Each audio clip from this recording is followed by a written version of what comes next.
Welcome to Life and Whiskey. As always, I'm Jordan, and today we are going to look at Bernheim Original Straight Wheat Whiskey. We're in a whole new category here. We're looking at a wheat whiskey. It's a completely different category than bourbon or rye or scotch or anything like that. This is not a wheated bourbon like some of the other ones. This is a wheat whiskey. It's a Heaven Hill product, and it is aged 7 years, and it is 90 proof or 45% ABV. Now, wheat will offer a sweeter and softer characteristic to a whiskey. So, like if you have a wheated bourbon, like a Maker's Mark or what the heck, Weller. Weller is the original wheated bourbon, as they say.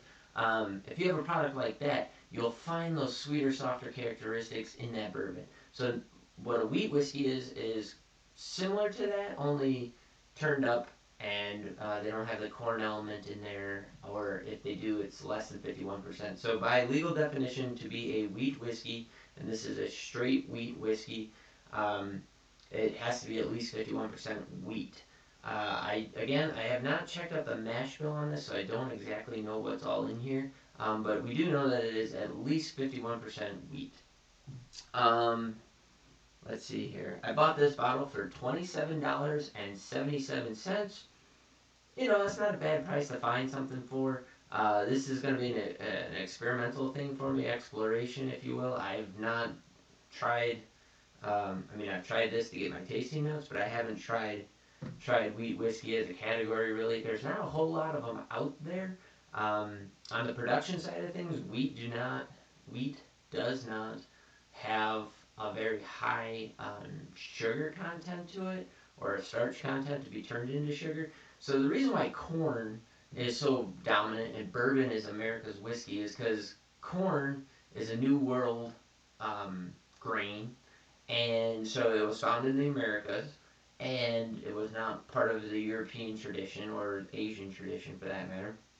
And it turns out that it's a very high in starch and has starch can be converted into sugar using enzymes. Then that's the brewing process. Is you heat up corn, you boil it, you get it to a certain point, and then that corn or that starch component, you use the amylase enzymes, and that's why they use malted products. Malting um, invigorates that enzyme, and that enzyme can then turn that starch into a sugar component. And that sugar is what a seed uses to start germinating. And so that enzyme is used to turn the starch in the sugar, or starch in the corn, into sugar. And it turns out that corn has a lot of starch. And so that's for those two reasons. It's a New World product. Corn was abundant here, and we have good soils for growing corn, and good climatic conditions for growing corn. Um, it has a abundantly available sugar. So that's why that our tradition here in America kind of has gone the bourbon route. Um, Wheat, I'm surprised we don't see more of it because in the northern regions, the Dakotas, Montana, up into Canada, even here in Wyoming, wheat has been proven to be able to be grown in pretty harsh environments. So, you got wheats like winter wheat, which you plant it in the fall and then you can harvest it in midsummer. Um, so it can survive really, really cold conditions. It does pretty favorable. You can get wheats that are favorable in dry conditions. So like here in Wyoming, we have a lot of dry varieties. Up in northern Montana, dry varieties there as well, where there isn't irrigation available for the fields. You got drought resistant varieties and stuff. So it's a pretty hardy grain. But one of the downsides of it is it's low in starch. So um, if you get into brewing or anything like that, corn will add on the average, anywhere from 20 to like 36 gravity points in with a pound per gallon of corn. Wheat only adds right around 18 to 22 gravity points, so almost half. approximately the amount of sugar is available. So not too many distilleries solely use wheat or go after it because you still have the price of wheat. Corn is super cheap. Wheats can be a little bit more expensive. It takes more of it to get a higher gravity to get more sugar. There's a lot of downsides to it, so it's just not as prevalent as it could be. So new exploration into a new category here. And let's give it a whirl and see what we get out of this thing. That's probably good. So that was a long explanation on wheat. And maybe why you haven't seen very much in the stores around you. So, let me kind of check out my notes here, see what I got.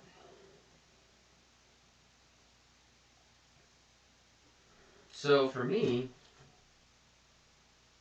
very perfumey, floral forward, apple, honey, very light in smell. Again, that light fruit, pear, apple kind of thing.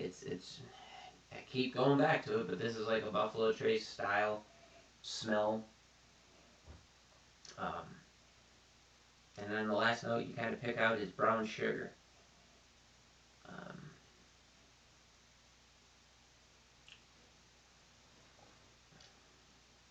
The taste is very, very interesting.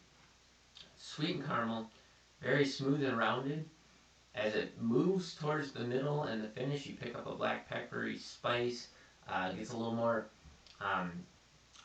heat from the ethanol.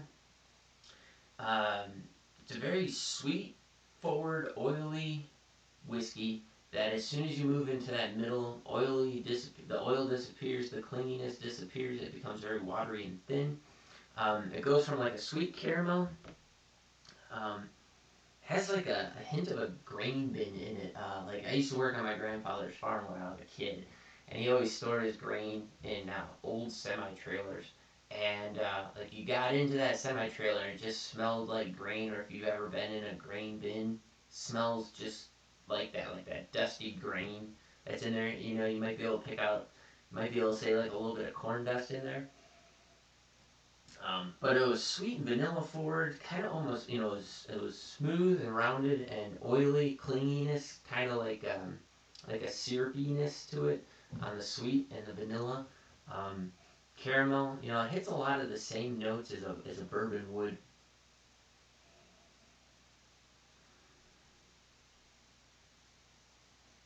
Let's move towards that finish. Again, sweet, clingy, rounded up front, buttery, moves very thin, finishes with some barrel spice, just a hint of oak, black pepper, a little ethanol, underlain with a brown sugar sweetness. That's how I'd say. Not a very long profile, like right now, the black pepper and ethanol are clinging. That's what's sticking with me. But as far as flavor goes, if you remove the black pepper flavor, it's just over and done with very, very quickly. Like maybe 5 seconds at the most. There's several notes in there, but they move very rapidly and then they're gone. It's a really nice whiskey. I would like to see something with more depth to it. You would expect more from a 90 proof. Just a slightly higher alcohol content. You would think that there would be more richness or depth in the flavors and how they carry through. But that's also a characteristic of wheat, is that although it's soft and sweet, it's not dominating, and it's very light in flavor profile. So when you add wheat to, say, a bourbon, and you get a wheated bourbon, it's really bringing out that sweetness that accentuates it. So although the grain itself doesn't carry a lot of potential for sugar in it, it lends itself to it, and it kind of softens some of those different flavors that you get in that bourbon. Same thing here. It has very soft, subtle flavors, but there's nothing really dominating and nothing really lingering, which is a little bit disappointing.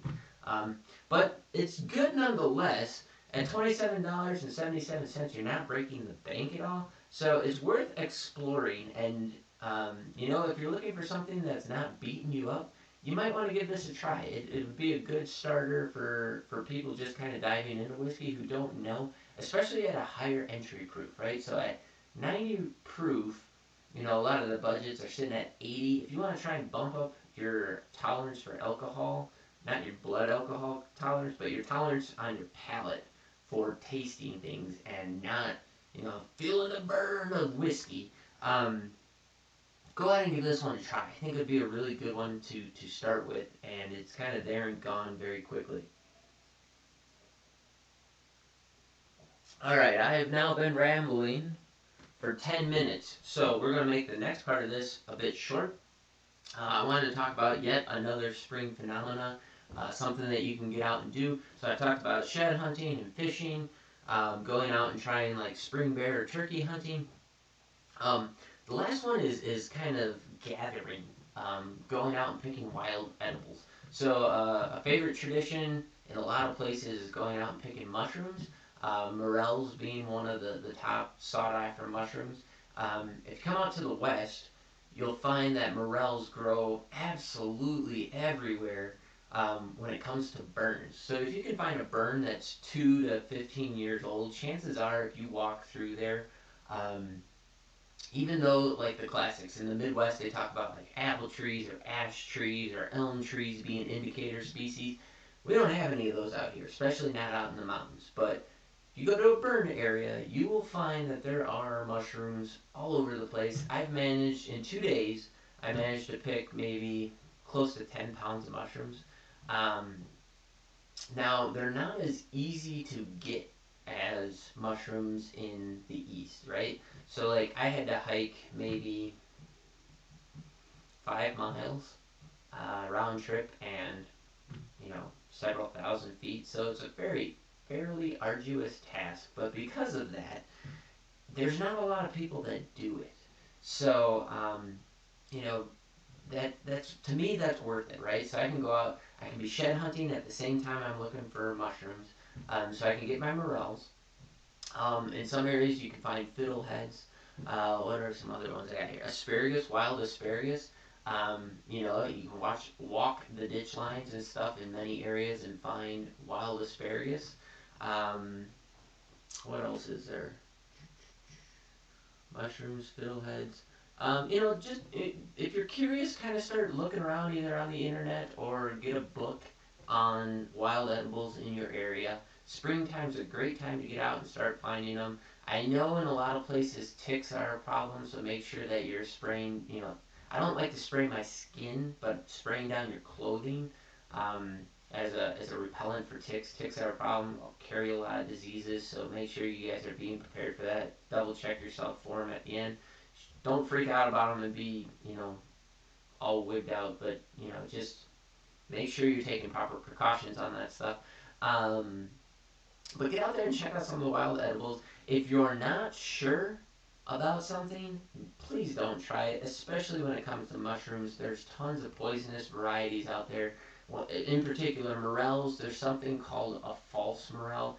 I have never found one, and when I've seen pictures of them online, I've never found one that actually looked like what I would consider a morel looks like. But morels are, they have a very distinct looking characteristic to them, and then one of the main differences between a false morel and a real morel is if you split the mushroom in half, the real morel, has a hollow cap and a hollow stem, whereas the false morel has a solid stem and the cap actually it's a bunch of little branches. It looks like cauliflower if you've ever cut cauliflower in half, and you can see the little branches coming out creating the florets at the top. That's kind of what a false morel looks like.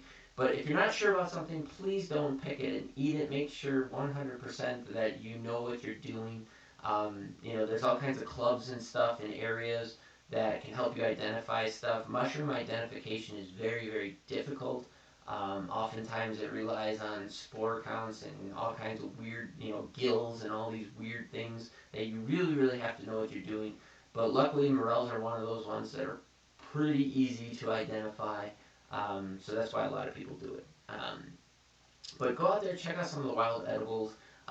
Start taking note of different species that maybe are not blooming or available now, but will be in the fall. So your different berry species. So like up in the northwest, people will look at like huckleberries, wild blueberries, gooseberries, mulberries, currants. There's wild plums, choke cherries. What else is there? Apples are found different varieties of apples are found all around the U.S. Um, what else is there? There's what do they call them? Saskatoon berries, which is either Saskatoon berry. They call them June berries. Um, or service berries. Those are all the same thing. There's a couple different species of them, but they're all the same thing. If you can identify where these species are found out on the landscape, drop a little waypoint on a GPS around your phone or something. Come back in the time of year when those are ripe, and like June berries, as their name suggests, they're more, depending on where you're at, they're more likely ripe in June. Is it hawthorn? Yeah, hawthorn. There's a berry that they produce that you can get. Yeah, but definitely do your reading on it, because a lot of like the hawthorn and cherries, they have pits in them. They're in the stone fruit category. Those will carry a small amount of cyanide in the pit, so you got to make sure you take the pits out.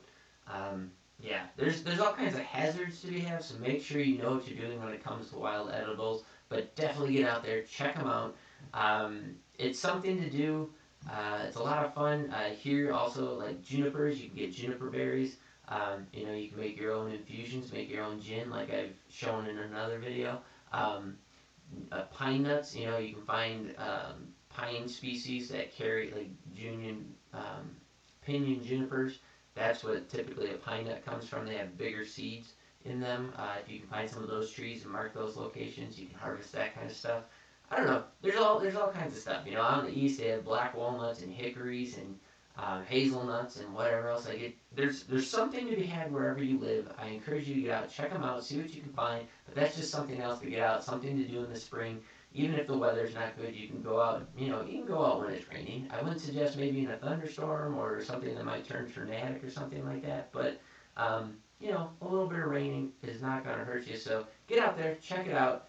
And while you're doing it, check out some of this Bernheim original straight wheat whiskey. $27.77 here in Wyoming. Please, if you like the video, like, subscribe, do all that stuff. I'm going to keep doing this for a little bit longer, a couple more videos, and then I think I'm going to stop. But interact with the video, drop in the comments below what you can find this whiskey for in your area, or what your thoughts are on it. As always, thanks for watching. I really appreciate everybody who's viewed and tried to help out or shared this video or has done anything at all for me. Thank you very much. Thanks for watching. Hope you guys have yourselves a great one.